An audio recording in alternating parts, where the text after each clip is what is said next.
वन्दितु सौवसिद्धे ध्रुवमचलमनोवमं गदिं पत्ते वोच्छामि समयपाहुड मिनमो सुधकेवली भणिदम् नमः समयसाराय स्वानुभूत्या चकासते चिस्वभावाय भावाय सर्वभावांतरच्छिदे।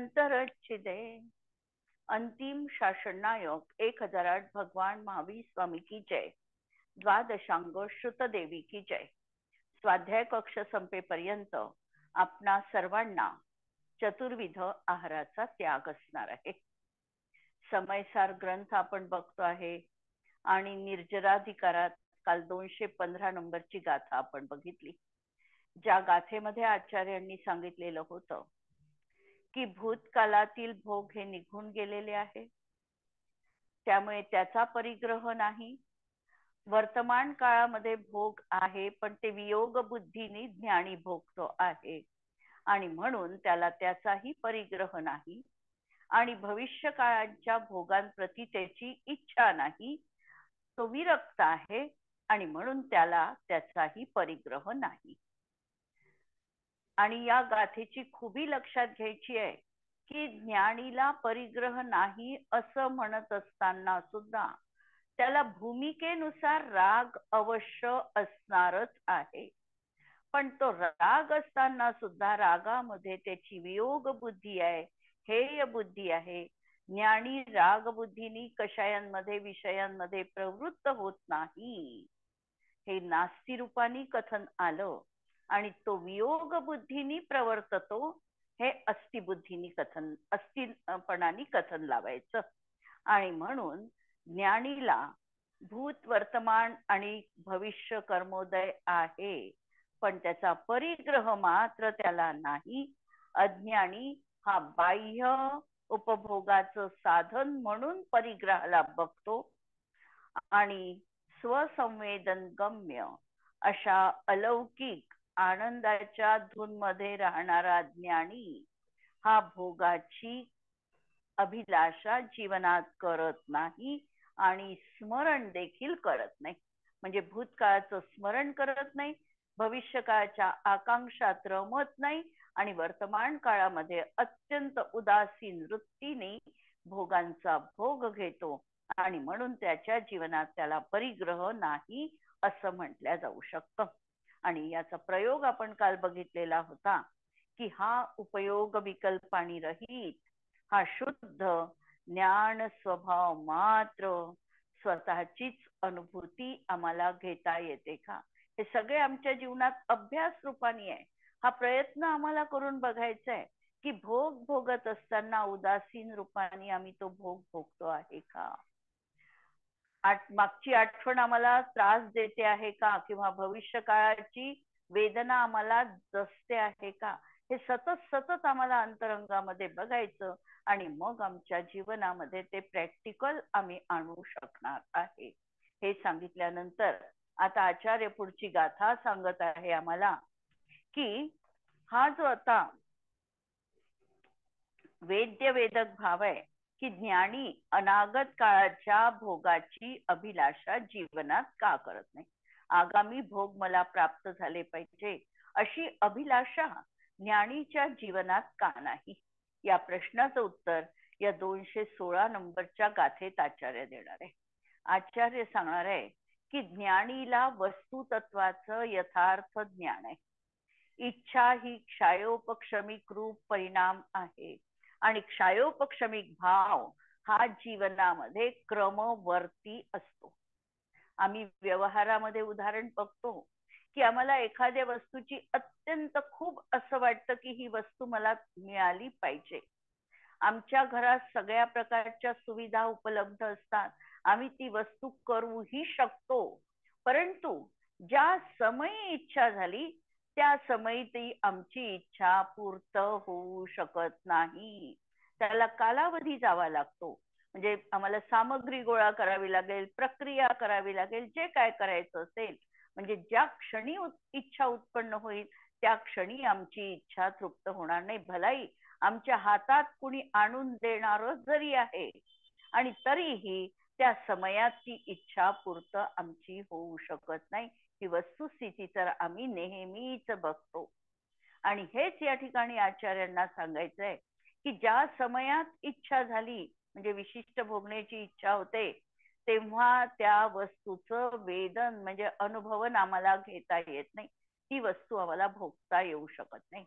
आणि जेव्हा वस्तूच्या अनुभवाचा भाग असतो, अनुभवतो आम्ही, त्या वस्तूचं वेदन करतो, त्यावेळेला मग आम्हाला ती इच्छा मिळते की नाही, आमची इच्छा तृप्त होते की नाही, असं जर कोणी म्हटलं तर आमची इच्छा हा क्षयोक्षमिक भाव आहे. ज्या वेळेला इच्छा उत्पन्न झाली होता तो भाव नष्ट झालेला आहे. आणि आता जेव्हा इच्छा पूर्ती झाली असं आम्ही म्हणतो, त्यावेळेला त्या इच्छेचा भाव नसून दुसरीच कोणती तरी इच्छा मनामध्ये आहे. सूक्ष्म रीतीने जर आम्ही अवलोकन केलं तर आम्हाला आमच्या मनाची ही जी काही सायकोलॉजी आहे, हे मानसशास्त्र आहे, हे आम्हाला चांगल्या रीतीने कळू शकतो. आणि म्हणून या गाथेमध्ये आचार्य आम्हाला हे समजून सांगत आहे. गाथा पहा. जो वेददि वेदिज्यदि समये समये विनस्सदे उहयम तम जान गोदुनानी उहयम पिणकं खदीकयावी. जो वेदती म्हणजे जो अनुभव करतो, अर्थात अनुभव करणारा. अनुभव करणारा कोणता भाव आहे? तर वेदक भाव त्याला म्हणायचं. दोन शब्द या गाथेत येणार आहे, वेद्य भाव आणि वेदक भाव. वेद्य भाव म्हणजे इच्छा रूप परिणाम, वेद्य इच्छा, आणि वेदक म्हणजे इच्छा पूर्तीचा भोगरूप भाव. आता हे दोन भाव आमच्या जीवनात उत्पाद वेळेला प्राप्त होणार आहे किंवा असणार आहे. म्हणजे जो अनुभव करतो अर्थात अनुभव करणारा वेदक भाव आहे, आणि जो अनुभवल्या जातो अर्थात अनुभव करण्यायोग्य जो आहे तो वेद्य भाव आहे. म्हणजे ज्याची इच्छा झाली तो वेद्य भाव आहे. हे दोन्ही भाव समयाला विनाश पावतात. कारण आमचं क्षयोपक्षमी ज्ञान आहे, आमचं क्रमवर्ती ज्ञान आहे. क्रमवर्ती ज्ञान असल्यामुळे या क्रमवर्ती ज्ञानाच्या, क्षयोपक्षमी ज्ञानाच्या सर्व मर्यादा इथे पण लागू होतात. क्षयोपक्षमी ज्ञान कसं असतं? तर क्षयोपक्षमी ज्ञान हे एका वेळेला एकाच इंद्रियाच्या माध्यमातून जाणायला समर्थ आहे. आमचं ज्ञान आम्ही पाहतो, बरं, इंद्रियाच्या माध्यमातून जाणत असताना सुद्धा त्याच्यावरही आणखी अनेक प्रकारच्या मर्यादा तिथे आहे. म्हणजे ती वस्तू आमच्या समोर पाहिजे, आमचं लक्ष पाहिजे, नंतर आम्हाला लक्षही असलं, समोरही वस्तू असली तरी आम्हाला ती म्हणजे वर्तमान काळात असावी लागते. भूतकाळाची केवळ स्मृती आहे आणि भविष्य काळात आमच्या हातात नाही, म्हणून ती वस्तू प्रत्यक्षात तिथे असावी लागते. नंतर प्रकाश आदींचं देखील त्या ठिकाणी अस्तित्व असावं लागतं. जर प्रकाश नाही आहे, अंधारात आहे, तरीही ती वस्तू दिसू शकत नाही. अशा या क्षयोपक्षमी ज्ञानावर अनेक प्रकारच्या मर्यादा आहे. वस्तू समोर आहे आणि आमचा उपयोग नाही आहे तरीही आम्हाला ज्ञान होऊ शकत नाही. म्हणजे ह्या सगळ्या गोष्टी युगपत असताना आम्हाला या क्षयोपक्षमी ज्ञानाने ज्ञान होतं. जी गोष्ट क्षयोपक्षमी ज्ञानाबद्दल आहे तीच अशी या ठिकाणी क्षयोपक्षमी जो इच्छा रूप परिणाम आहे त्याच्यामध्ये पण आम्हाला जाणार. ही आमची क्रमवर्ती पण आहे. म्हणजे इच्छा ज्या समयात निर्माण झाली, इच्छा उत्पाद रूप झाली आणि लगेचच त्या इच्छेचा वेळ झाला, ती इच्छा संपली. दुसऱ्या समयात दुसरी नवीन इच्छा उत्पन्न झालेली आहे. अशा तऱ्हेचा हा क्षयोपक्षमिक भावाचा परिणाम आहे. म्हणून हा जो भाव आहे हा समयाला विनाश पावतो. नंतर आत्मा या दोन्ही भावांमध्ये नित्य आहे आणि या पर्यायी आहे आत्मेच्या. पण पर्यायी आहे, पण कशा पर्यायी आहे? विभाव पर्यायी आहे, स्वभाव रूप पर्याय नाही आहे. या पर्यायी उत्पन्न होतात आणि नष्ट होतात. आणि दोन्ही भावांना हा आत्मा मात्र नित्य त्या ठिकाणी असतो आणि म्हणून तो ज्ञानी आत्मा दोन्ही भावांचा जाणणारा म्हणजे ज्ञायक आहे. ज्ञानी असेल तर तो दोन्ही भावांना केवळ जाणतो मात्र आणि या दोन्ही भावांना कदाचित देखील इच्छित नाही.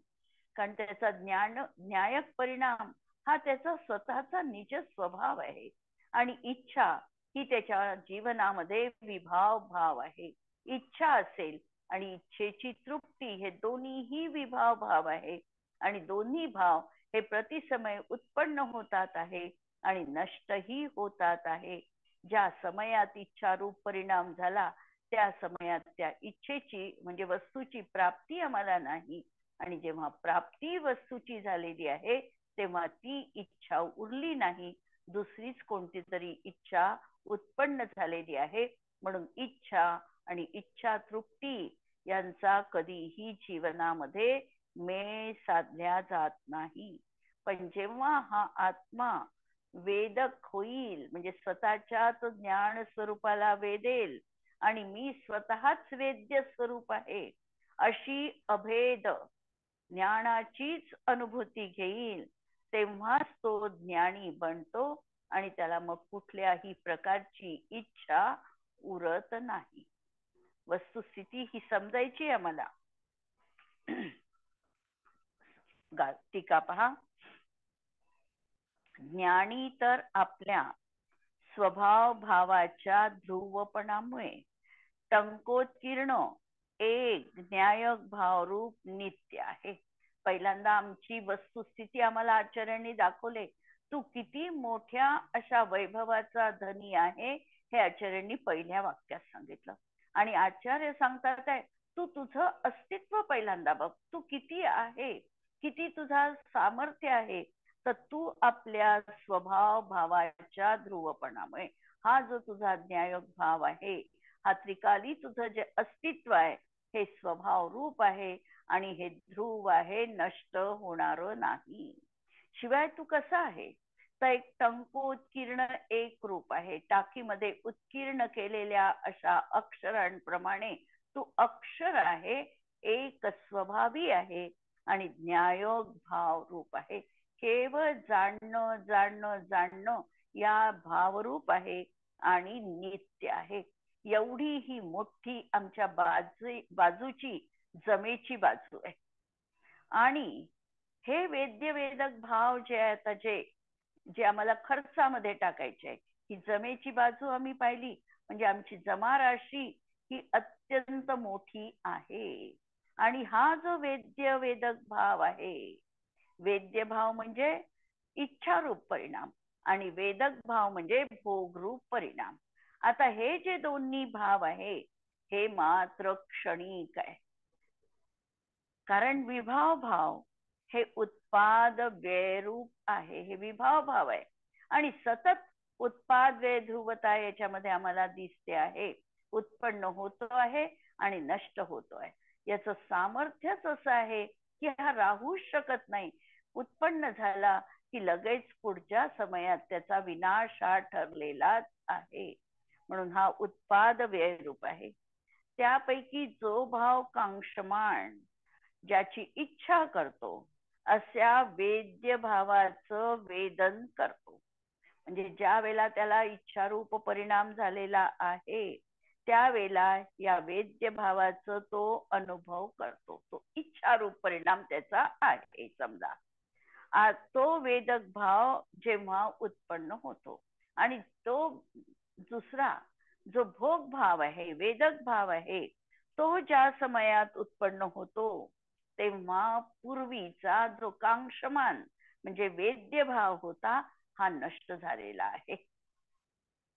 जेव्हा इच्छारूप परिणाम आहे तेव्हा इच्छारूपाचं वेदन केलं आणि जेव्हा पुढचा समय आला, पुढच्या समयात आता तो वेदक भाव जेव्हा उत्पन्न झाला, भोगण्याचा भाव झाला, तेव्हा तो कांक्षमान म्हणजे इच्छारूप परिणाम नष्ट झालेला आहे. म्हणजे इच्छारूप परिणाम नष्ट होईल आणि नंतर हा भोगरूप भाव निर्माण झाला. तो नाश पावल्यानंतर वेदक भाव कशाचा अनुभव करेल? जर इच्छारूप जो परिणाम होता तो तर परिणाम संपून गेला, आता भोगरूप भाव राहिला. आता हा भोगरूप भाव कोणत्या परिणामाचं अनुभवन करेल? कारण तो इच्छारूप परिणाम त्याच्या जीवनात आता राहिलेला नाही. जर येथे असे म्हणतील की कांक्षमाण वेद्य भावाचे नंतर जो दुसरा वेद्य भाव त्याचे अनुभव करतो, तर तो अन्य वेद्य भाव उत्पन्न होण्यापूर्वीच तो वेदक भाव नष्ट होतो. आणि जर म्हणेल पुढच्या समयात जो वेद्य भाव होत आहे त्याचं हा वेदन करतो, तर जेव्हा तो वेदन करतो तेव्हा वेद्य भाव हा नष्ट झालेला असणार आहे. तेव्हा त्या वेद्य भावाचा कोण अनुभव करेल? नंतर पुन्हा जर म्हणतील की त्या वेदक भावानंतर होणारा अन्य वेदक भाव त्या दुसऱ्या वेद्य भावाचा अनुभव करतो, तर तो अन्य वेदक भाव होण्यापूर्वीच हा दुसरा वेद्य भाव नष्ट होतो. आणि मग अशा तऱ्हेने आम्हाला ही सगळी परिपाटी लावायची आहे की पहिल्या समयात समजा वेद्य भाव आहे, दुसऱ्या समयात वेदक भाव आहे.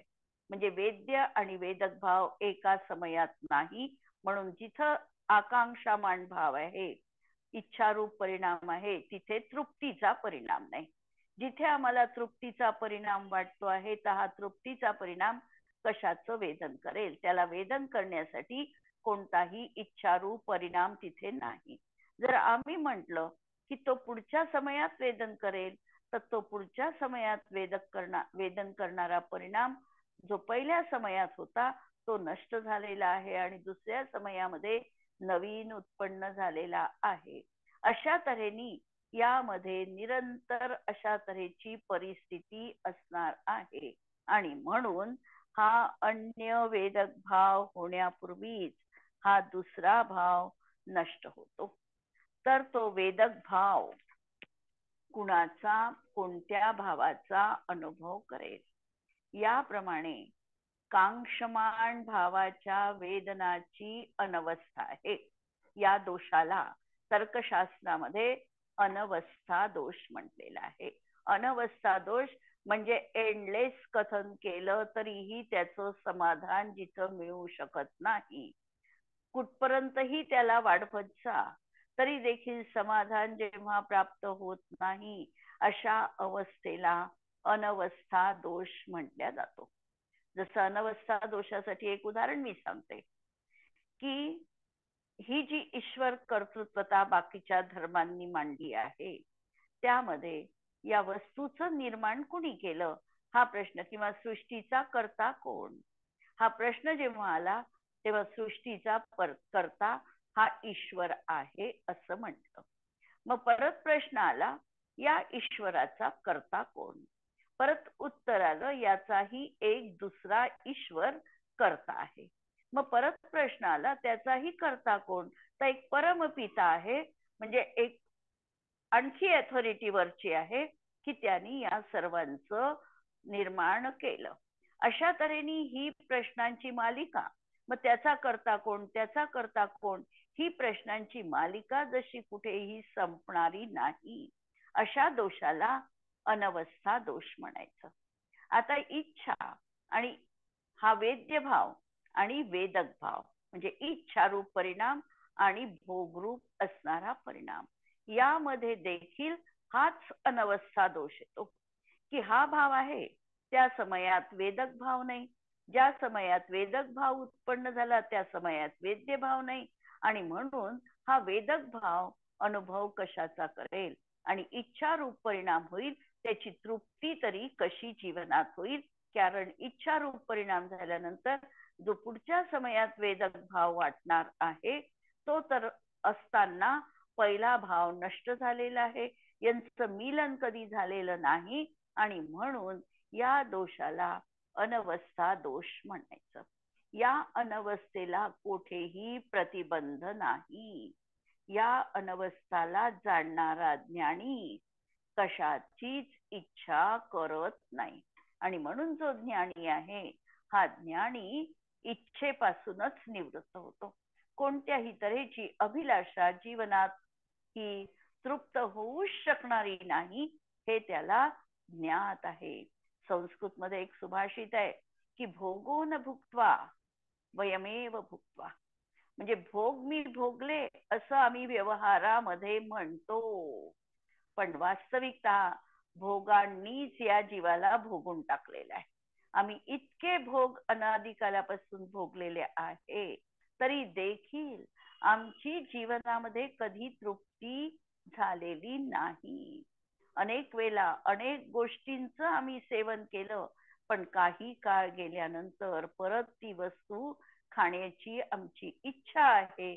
म्हणजेच काय की भोगो न भुक्त्वा, भोग आम्ही भोगत नाही, पण वयमेव भुक्त्वा, मीच मात्र भोगल्यात चाललो आहे, असं हे सुभाषित आहे. हे या ठिकाणी लागू पडतं. भावार्थ पहा. वेदक भाव म्हणजे वेदन करणारा भाव, आणि वेद्य भाव म्हणजे वेदन करण्यायोग्य भाव, म्हणजे इच्छारूप परिणाम. वेदक भाव म्हणजे इच्छा तृप्त होणारा परिणाम घ्या, आणि वेद्य भाव म्हणजे इच्छेचा परिणाम. या दोहोंमध्ये नित्य कालभेद आहे. कधीही या दोन गोष्टी एका काळी नाही. जेव्हा वेदक भाव असतो तेव्हा वेद्य भाव नसतो.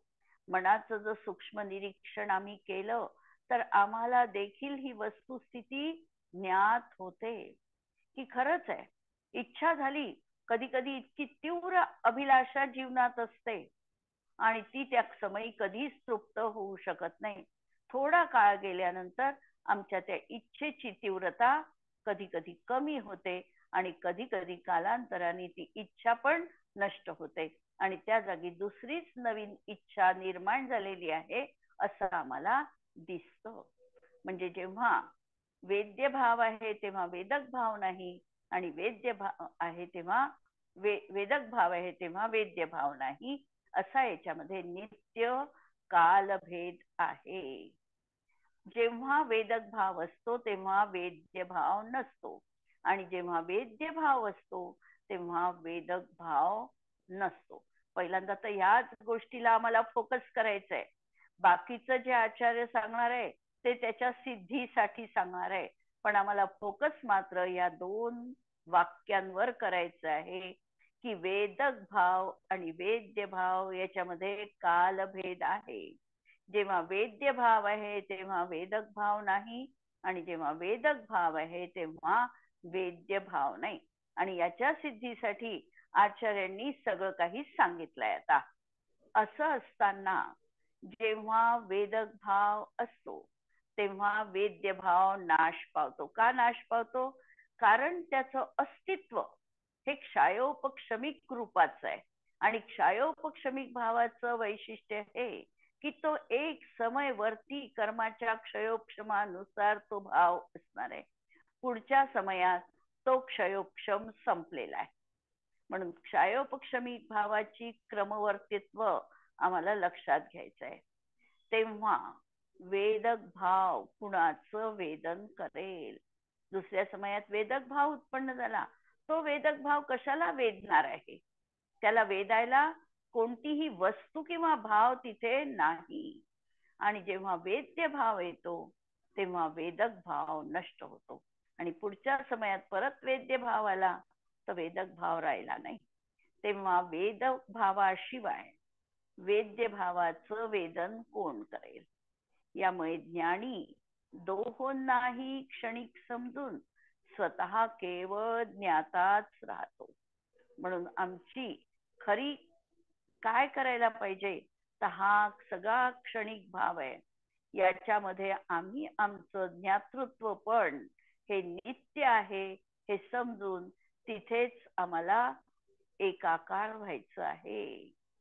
वेद्य भाव म्हणजे इच्छारूप भाव, आणि वेदक भाव म्हणजे भोगणारा भाव, अर्थात इच्छेची पूर्णता. इच्छा क्षयोपक्षमिक भाव आहे, म्हणून क्षयोपक्षमिक ज्ञानाच्या सर्व मर्यादा इच्छेला आहेतच. जसं क्षयोपक्षमिक ज्ञानाला अनेक मर्यादा आहे. आम्हाला कधी क्षयक्षमिक ज्ञान आत्ता आम्हाला आठवत आहे, 4 दिवस झाले की आम्हाला विसरलं. मग काय झालं? क्षयोपक्षमिक ज्ञान आमचं हिनाधिक होतं. कधी कधी एखादी गोष्ट आम्हाला पाठ असते, भक्तांबर समजा आम्हाला पाठ आहे, कधी कधी आम्ही म्हणतो आणि म्हणत असताना अचानक असं काही होतं की आम्हाला पुढच्या ओळीच आठवत नाही. क्षयोपक्षमिक ज्ञान असंच आहे, मर्यादा युक्त आहे. आणि म्हणून या क्षयोपक्षमिक भावावर अनेक प्रकारच्या मर्यादा आहे. जो पदार्थ वर्तमान आस्वाद रूप नाही, अशा भावी भोगासंबंधी इच्छा होते. इच्छा कशा संबंधात होते? जो आम्हाला आत्ता भोगायला मिळालं पाहिजे, भावी भोगांसंबंधीची इच्छा आहे.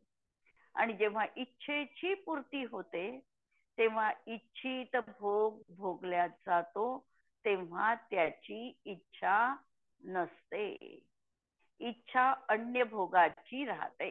आणि जेव्हा ती तृप्त होतो, अनेक दिवसांची माझी समजा एखाद्या वस्तूबद्दलची आकांक्षा आहे आणि योगायोगाने काही दिवसांनी ती इच्छा तृप्त झाली. आकांक्षा होती महिन्याभर आधीची, 1 महिन्यानी त्या इच्छेची तृप्ती झाली. इच्छेची तृप्ती झाली की मला वाटतं जी माझी ती 1 महिन्यापूर्वीची इच्छा होती ती आज तृप्त झाली. परंतु आचार्य सांगतात की यामध्ये कालभेद आहे. जो तो भाव होता, इच्छारूप परिणाम होता, तो आता भोगताना तो राहिला नाही. हा जो भोग घेणारा आहे यांनी त्या त्या 1 महिन्यापूर्वीचा तो भोग घेऊ शकत नाही. मग त्याला समाधान कसं? आणि ज्या वेळेला हा भोग घेतो आहे त्यावेळेला नवीन इच्छा याच्या अंतःकरणामध्ये परत जागृत झालेली आहे. जुन्या म्हणजे त्या पहिल्या वस्तूचा आनंद घेतो न घेतो तोच, तो आनंद संपूनही जातो आणि परत नवीन वस्तूची अभिलाषा अंतरंगामध्ये जागृत होते. अशा तऱ्हेने हा इच्छेचा भाव आहे. म्हणून इच्छित भोग भोगल्या जातो तेव्हा त्याची इच्छा नसते. हे वाक्य महत्वाचं आहे की आम्हाला तो भोग मिळतोय, आम्ही म्हणतोय भोगल्या गेला, परंतु त्यावेळेला नवीनच इच्छा अंतरंगामध्ये आमच्या आहे. इच्छा अन्य भोगाची राहते. अशा प्रकारे इंद्रिय ज्ञानातील क्रमवर्तीत्व आणि अपूर्णता यामुळे इच्छा आणि इच्छापूर्ती यांचा शिवाशिवीचा खेळ सुरू आहे. त्याचे मिलन कधीही होत नाही. इच्छा आणि भोग यांची युगपत प्रवृत्ती असेल तर सदैव सुखच व्हायला पाहिजे. परंतु ही गोष्ट संसारामध्ये वस्तुस्थितीने अशक्य आहे. संपूर्ण ज्ञानकला प्रगट होऊन इंद्रिय ज्ञानातील क्रमवर्तीत्व संपेल तेव्हाच त्याची युगपत प्रवृत्ती राहू शकते. आचार्यांनी सोल्युशन सांगितलं. क्रमवर्तीपणा जिथपर्यंत आहे तिथपर्यंत आमचं इच्छा आणि इच्छा तृप्ती यांची अशीच ही धारा सुरू राहणार आहे. हा पाठशिवणीचा खेळ असाच सुरू राहणार आहे. आम्हाला वाटेल की आमची इच्छा तृप्त झाली आणि परत इच्छेच्या बाबतीत एक लक्षात घ्यायचंय की आम्हाला एखाद्या वस्तूची इच्छा होती, ती इच्छा समजा आमची पूर्ण झाली तर आम्हाला समाधान वाटत नाही असं नाही, कधी कधी समाधान देखील वाटतं की माझी मनाची इच्छा होती आणि आज ती माझी तृप्त झाली. आता माझं हे समाधान जे आहे, या समाधानाचं थोडं विश्लेषण आपण करू. हे मला जे समाधान प्राप्त झालेलं आहे हे इच्छा तृप्तीने झालं आहे का? याचा जर सूक्ष्म विचार आम्ही केला तर त्या इच्छा तृप्तीमुळे माझं समाधान झालं असं वरवर मी जरी म्हणत असले तरी खरं तसं नाही आहे. खरं कारण आहे जी मला आकुलता होती, माझ्या मनामध्ये जी इच्छा होती म्हणजे आकुलता होती म्हणून दुःख होतं. इथपर्यंत तर आम्हाला पटू शकतं की ती वस्तू मला प्राप्त झाली पाहिजे अशी माझी सतत आकुलता होती म्हणून मला आकुलता जनित दुःख होतं. आता ती वस्तू मला प्राप्त झाल्यावर बरोबर ते आकुलताजन्य जे दुःख होतं ते संपलं. म्हणजे तात्पुरती का होईना जीवाची निराकुल अवस्था आल्यासारखी वाटली आणि म्हणून मला सुख झालं. वस्तू मिळाली म्हणून सुख झालं नाही. हे बारीक विश्लेषण आम्हाला लक्षात घ्यायचंय की वस्तू जोपर्यंत मला माझ्या जवळ नव्हती तोपर्यंत ती वस्तू पाहिजे ही माझी मानसिकता होती माझ्या ती आकुलता म्हणजे दुःख होतं आणि ती वस्तू मिळाली म्हणून ती आकुलता तात्पुरती माझी शमली आणि म्हणून मला सुख मिळालं. अशा तऱ्हेचं वास्तविकतः हे सूक्ष्म विश्लेषण आहे. पण आम्ही हे म्हणतो की वस्तूमुळे मी सुखी झालो, वस्तू भोगल्यामुळे मला आनंद झाला, असं नाही. बारीक विश्लेषण हे लक्षात जर आम्ही घेतलं तर आमची आकुलता संपली म्हणून सुख आहे. कुठेही जोपर्यंत आकुलता आहे तोपर्यंत दुःख आहे. जिथे आकुलतेला विराम मिळेल तिथेच सुख आहे. संसार अवस्थेमध्ये देखील तिथेच सुख आहे आणि मोक्षात तर तिथे अनाकुल सुख आहेच आहे. मोक्ष त्यालाच म्हटलेला आहे. आणि इथे देखील हेच आचार्य सांगत आहे की अशा तऱ्हेने क्रमवर्तीत्व जिथं संपेल तेव्हाच त्याची युगपत प्रवृत्ती राहील. कशाची? वेद्य वेदक भावाची.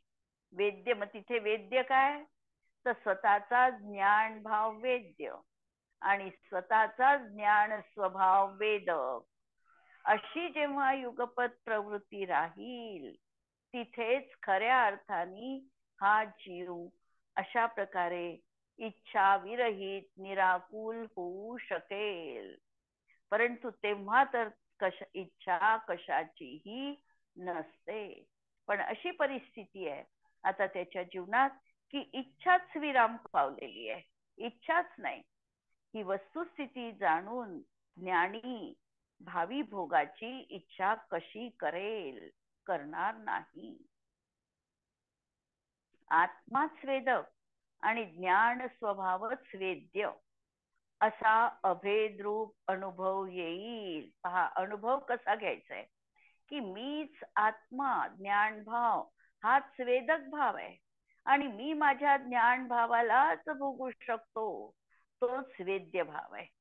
असा जेव्हा अभेद्रूप अनुभव येईल तेव्हा विकारांची अनुभूती नसल्यामुळे तेव्हा एक प्रकारे हा जो विकल्परहित परिणाम आहे तिथे आता विकार दृष्टीगोचर होत नाही. ती अनुभूती नसल्यामुळे इच्छा आणि त्या इच्छेचं वेदन राहत नाही. तेव्हा आज केवल ज्ञान तर नाही आणि या वेद्य वेदक भावाच्या नश्वरतेमुळे होणार दुःख जिंकायचं असेल तर आत्माच वेदक आणि ज्ञान स्वभावच वेद्य असा अभेद अनुभव हाच एक मार्ग आहे. आज आम्हाला केवल ज्ञान नाही आहे. मग केवल ज्ञान नाही तर आम्हाला अतिंद्रिय सुख मिळू शकतं की नाही? तर त्यावेळेला जर आम्हाला अतिंद्रिय सुख असं प्राप्त करायचं आहे तर मी माझाच वेद्य आहे आणि मीच वेदक आहे असा अभेद्रूप म्हणजे ज्ञानाचीच अनुभूती निरंतर आमच्या जीवनात राहण्याचा आमचा पुरुषार्थ पाहिजे. याचं पुढील विश्लेषण आपण उद्याला बघू.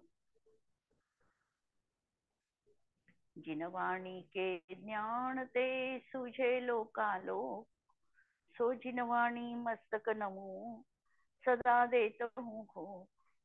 नमो अरिहंताणम नमो सिद्धाणम नमो आयर्याणम नमो वज्रायाणम नमो लोये सवसाहुणम. सर्वांना जय जिनेंद्र.